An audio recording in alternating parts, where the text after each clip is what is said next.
This is a 46 of 46 podcast campfire story. Deep in the wilderness of the Adirondack Mountains, many secrets remain hidden just beyond the evergreens.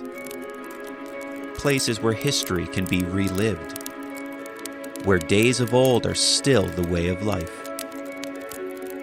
Old-time logging roads, iconic villages, lodges, and hotels, old iron furnaces, or abandoned railroad tracks laid over a century ago to bring travelers to this rugged mountainous land. But beyond that, if you go further and dig a little deeper, you'll find something much more forgotten. Places that remain hidden just beyond the spruce grove. But be careful, if you take one step too far to the right, you'll miss it, never even knowing it was there. Forgotten villages where its citizens remain intact, where time stands still. Ghost towns hidden in plain sight. For Eve, a weekend adventure to the mountains slowly turned into something much more than she planned, where following the wrong path deep into the woods led her into the forgotten iron past of the Adirondack Park, to a place known simply as Adirondack.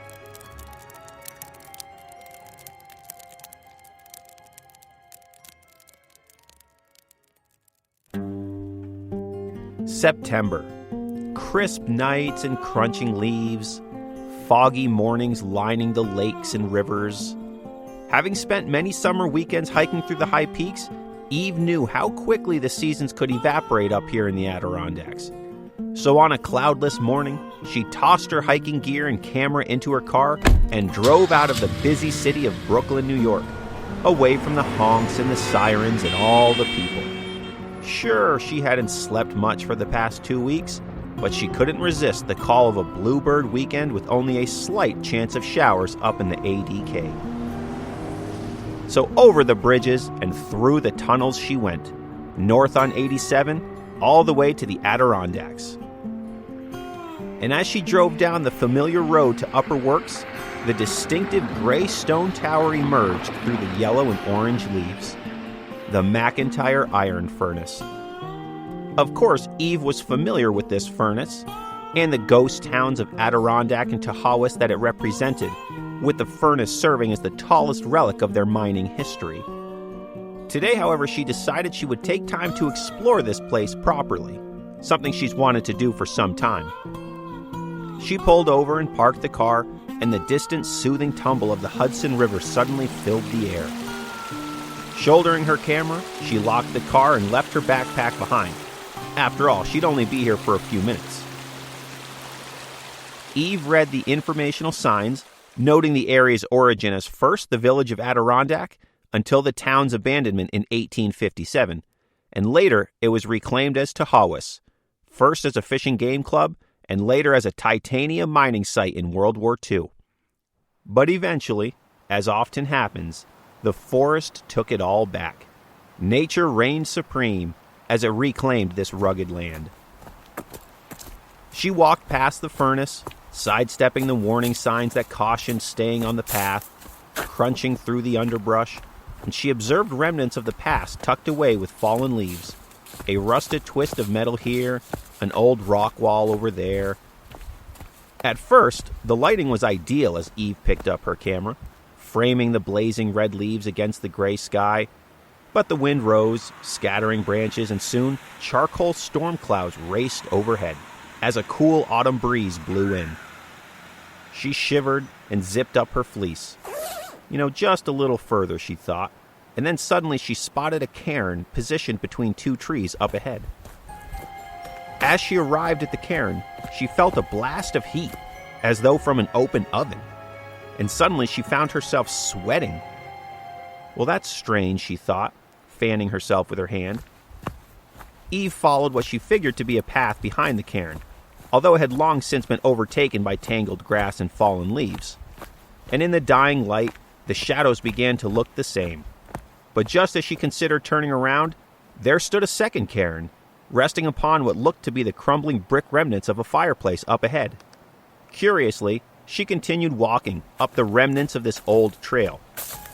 And as she approached the cairn, her skin began blazing again, and then would immediately cool off once she passed the cairn. Probably something to do with the old furnace, she thought, ignoring the chill of discomfort running down her spine. And then a third cairn rested upon a gnarled pile of metal, and as Eve stepped towards it, her skin prickled and her breathing hitched.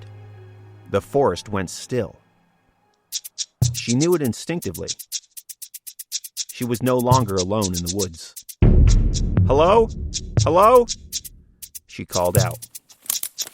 At once, 3 men strode through the undergrowth. Eve jumped aside, startled, but not surprised. This is a hiking area after all.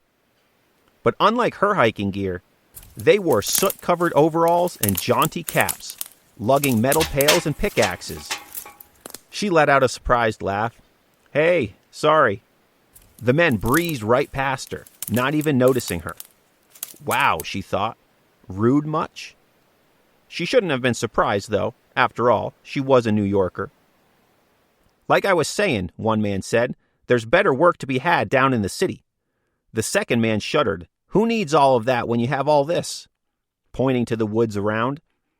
"Yeah, my cousin wrote me a letter saying they're planning a big park," the first man continued. "Supposed to be the biggest one in the city." A letter, Eve thought? How quaint.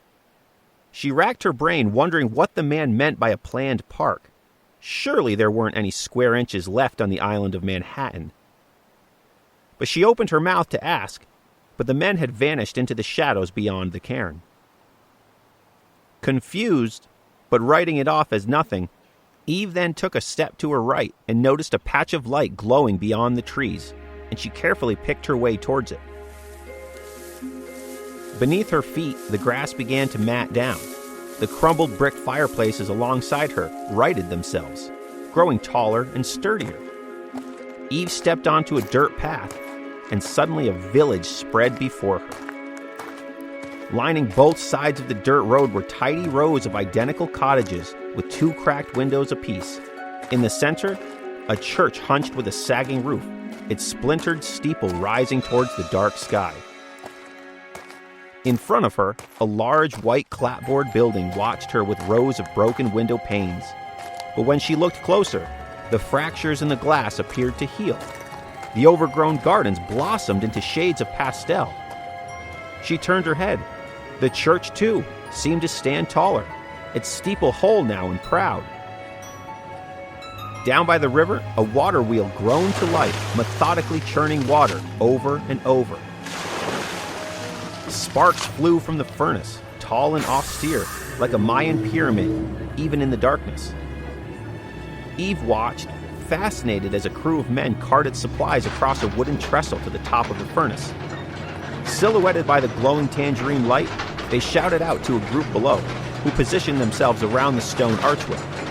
As if on a signal, the men fed the furnace in a carefully choreographed dance, prodding the ovens with a long iron pole, and the blaze roasted so loudly that she covered her ears.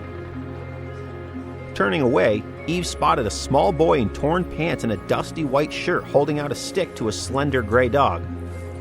Hello," she said, squatting down to meet the boy's height. "What's going on here? Where am I?" The boy stood still, the dog's ears swiveled forward.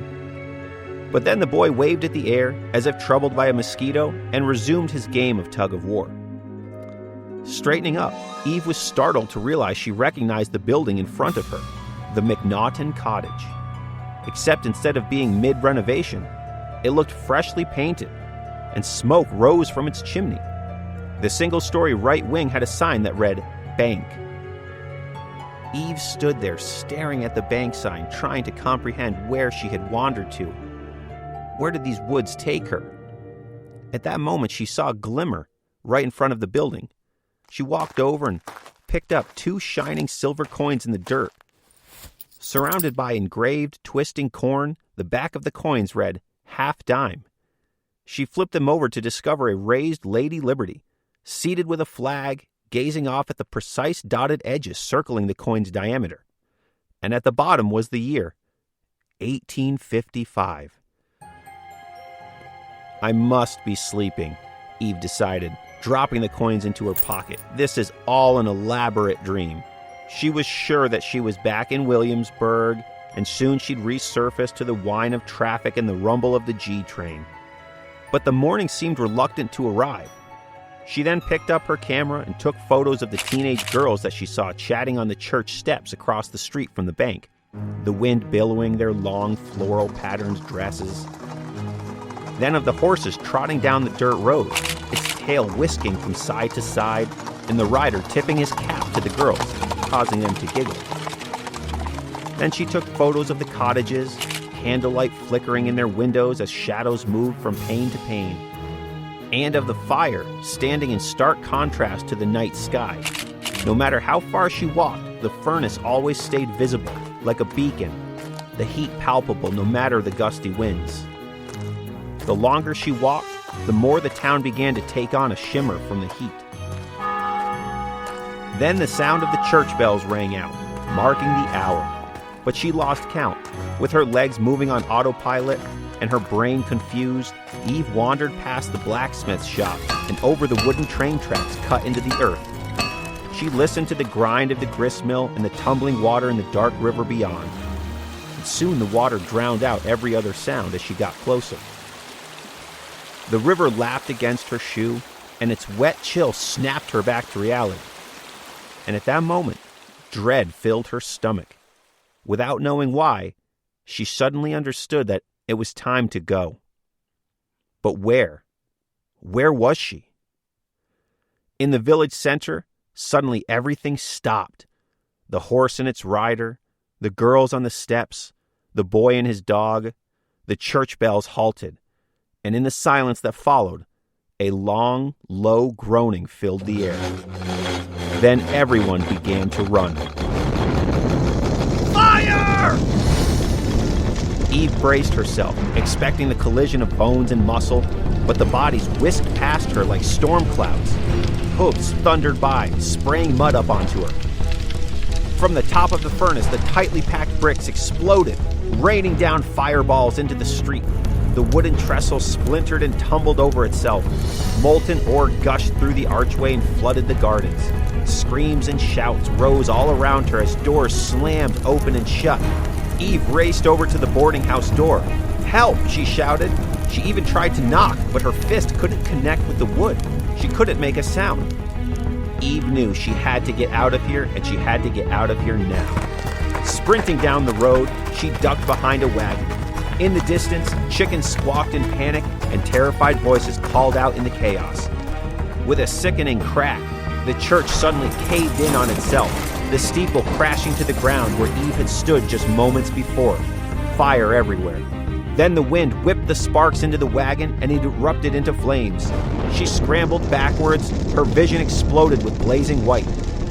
In the roaring light, something caught her eye.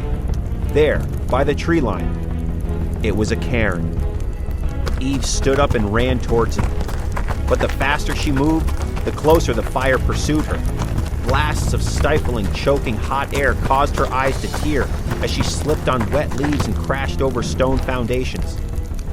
Her breath came in ragged gasps. She sprinted around a tree, and there was the village, engulfed in the inferno. She'd gone in a circle. In front of her, leaping flames burned her eyes. Behind her, the dense, dark forest remained, refusing to give up its secrets. How was she supposed to get back? "Think, Eve, think," her mind screamed. With shaking hands, she hastily picked up her camera and zoomed in deep through the trees. For a brief instant, the white flash illuminated the forest. There it was, the trail and the second cairn. As she took off towards the cairn, fog seeped through the forest, whispering and wrapping around the trees. It momentarily dulled the sound of the chaos behind her. Except, she took a deep breath and coughed. The fog tasted like smoke. The further she ran, the thicker the fog grew, and the hotter the temperature rose as she searched in vain for the third cairn. But there was no sign of it, only the raging flames chasing,